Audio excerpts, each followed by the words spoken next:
The Museum of Central Australia is home to a beautiful collection of meteorites. Some of the larger pieces sit out in the room with the people. An entire wall is dedicated to the meteorites and craters of Central Australia. Tektites are pieces of glass that are formed when an impact occurs. The explosion boils the rock and the atmosphere cools the droplets as they fly away from the forming crater. Reflecting shock waves in the rock can form shatter cones when they cross. These are found in and around larger craters. High up on one of the eroded peaks of the Warrumbungle volcano is Siding Spring Observatory. This dome houses Australia's largest optical telescope, the 3.9 metre Anglo-Australian. Commissioned in 1974, it has Mitsubishi motors, drives and controls, and the optics are English. But we aren't here to see the telescope. We are here to see Wiggles. No, not them. This one. Wiggle-Z is a robot and spectrometer system integrated into the 2-degree field head of the AAT. It can simultaneously measure the light from 400 stars. The robot positions 400 optic fibres in the patterns of the stars in the night sky. In the control room, a monitor shows the progress and strategy of the robot. A small camera mounted above the gripper verifies the position as flashes of light are sent through.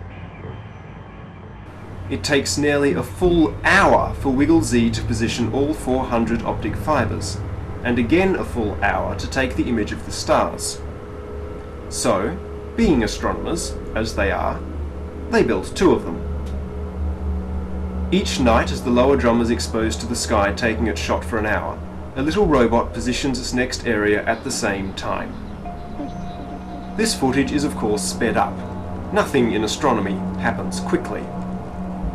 The 800 optic fibres are bundled and travel 30 metres and 1 floor down to the spectrometer room. This instrument is cooled by nitrogen, and a gauge outside the door shows the oxygen content in the room. If it's less than 18%, you can't go in. The light from the 400 exposed fibres is fed through a diffraction grating or beam splitter, and the blue light goes to one camera and the red light goes to the other. The 400 simultaneous spectras are displayed on a monitor in the control room, but are analysed later. The telescope has a nightly plan, and even if it is raining or cloudy, the robot positions the fibres for the next scan.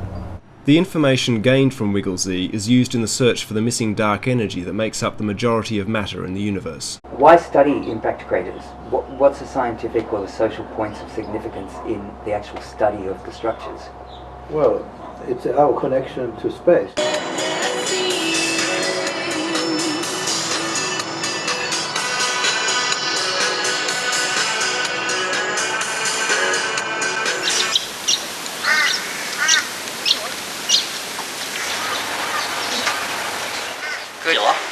And it's very light, it's almost like pumice, but we're not in a volcanic area, thus indicating that it's most probably from the impact event.